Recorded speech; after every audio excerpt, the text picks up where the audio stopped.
I will say everybody shows very true colors to their characters in this film that we've seen before, but every one of you also gets to show new sides. And I will say, Tyrese, sir, the leadership that your character has been screaming about for the better part of 2 decades has finally been bestowed upon him in this film. And he's embracing those stripes, shall we say? What was it like for you to sort of have the character's big wish fulfilled?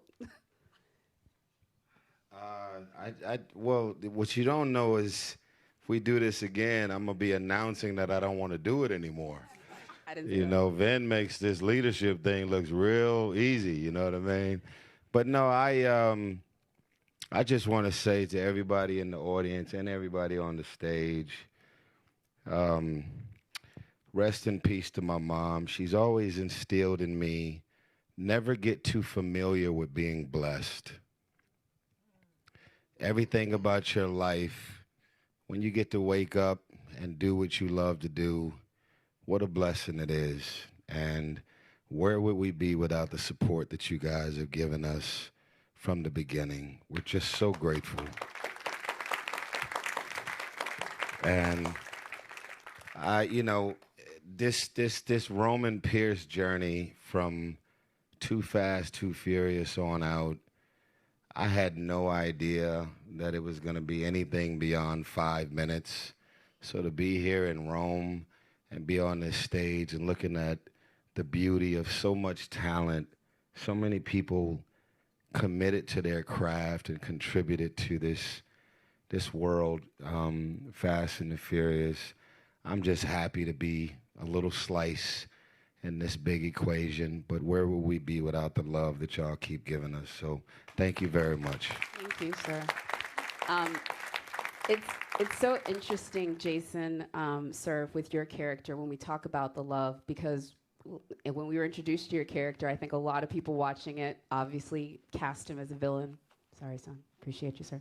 But as we've seen through this transition, we've seen through your character, through Shot, like he's done so much to really, I think, redemption is a part of the character as much as anything else. Or maybe you would disagree. I think folks are going to be excited to see his journey in this transition from what was cast as a villain to part of the family. Look, I think the perception of Shaw is clearly he's a villain from the offset, but from the Shaw family perspective, from my mum's perspective, lovely Dame Helen Mirren, I'm just a son. We're just people doing the right things for mum. Yeah. So that's not really a villainous trait. You know, we do get in the way at times, but I think over the course of the journey that sort of Shaw's had with Dom and the people within the the close family, we do see that Shaw himself is not exactly what he was originally perceived to be. He's certainly just a man of deep-seated principles who likes to really keep things, he can identify right from wrong. And I think if you're on the wrong side of the fence, there's just a lot of mess that's concerned with that side. So I think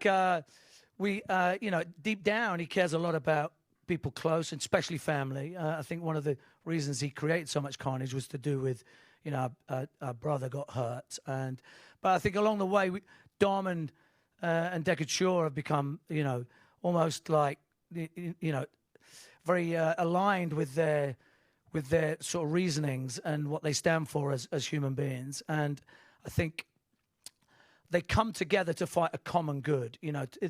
This is just building into a crescendo where, we can actually fight arm in arm to fight this common enemy. So it's nice to see that sort of arc for Deckard Shaw and the Shaw family to not be so persecuted. Oh, we're going to get to the Shaw family, especially to our Queenie. I want to talk about her, but Sung, it's just surreal. Like, you both are in my eye line, and the internet would lose it with this shot of you two together. The fact that what I know, which they will see, which is that you guys have a moment that if you have cared about either of your characters for any amount of time, and you're a fan of the Fast Saga, you've been interested in what would happen when these two characters have a scene together. Sung, what was that like for you coming into that moment? Because you lived it. You lived this entire experience to now have this sort of be the bookend of that. What was setting up that scene? And let's be honest, you get to kick ass in it. You get to fight in it. You get to really take it to Mr. Shaw. Well, first, it was an honor to be able to share the screen with, a hero. I'm a fan of what Mr. Statham has accomplished in his career. When you get to work with a master of his craft and to learn. I'm not, an action hero. That's not my, I guess, ethos as an actor. But when you get to meet somebody that has mastered his craft over decades, it's what a wonderful opportunity that is. And then also to be able to service the fan base that is the foundation of, the Fast and Furious franchise, to answer these questions of what does justice mean in this moment for both characters, and the justice, on the surface, one might assume that, it's just, two egos coming to battle, but the justice in this was, Deckard Shaw, his ethos is in the right place, and he does merit being part of the picnic table, the Toretto table. And I think when you see the action scene, or the scene between, Shaw and Han, I feel like justice is served, and Shaw merits being part of the family. So I think it was just really beautiful. It's a beautiful moment, and when action Downplaying how much you kick his butt, though. I just want to be very clear. No, and again, to echo what Michelle said, it's like we had great stunt performers and coordinators that make me look good. So yeah. I love that. It's so great. No, so well said. When you get to a picnic scene, everyone who sits at it has gone through a lot to get there. And so when you sort of join the family, there's lots of things that you have to do. And Scott, little nobody, he starts off as an agent. He's the man when we first get introduced to him. And by this film, I think folks are going to be interested. He has a little bit of a Walter White moment. Like, he's starting to break bad and do it very okay. He's okay with when Dom calls him and he says, I need you to go to Rome. He wants to go. He needs to be there to be on maybe not the right side of the law this time. Yeah, well, I think it's much easier to play a little bad. And it's a lot more fun. Probably also aligns a little bit more with who I am personally, so. Good to know. It's been a good ride. Has this been a preview of maybe how far are we going to take it in the next one, maybe? Dom? Spoilers. Everyone's always putting me on the spot, do you know what I mean? Alan, I will say your character, again, I can't wait for folks to see it. It's really a very intense introduction. You're going to have audiences really having emotions about your character instantly, and I say that as a compliment to your acting, sir. You had 12 hours from when you got off the plane to then get on set and have to do your first big scene with Bree, which is nuts.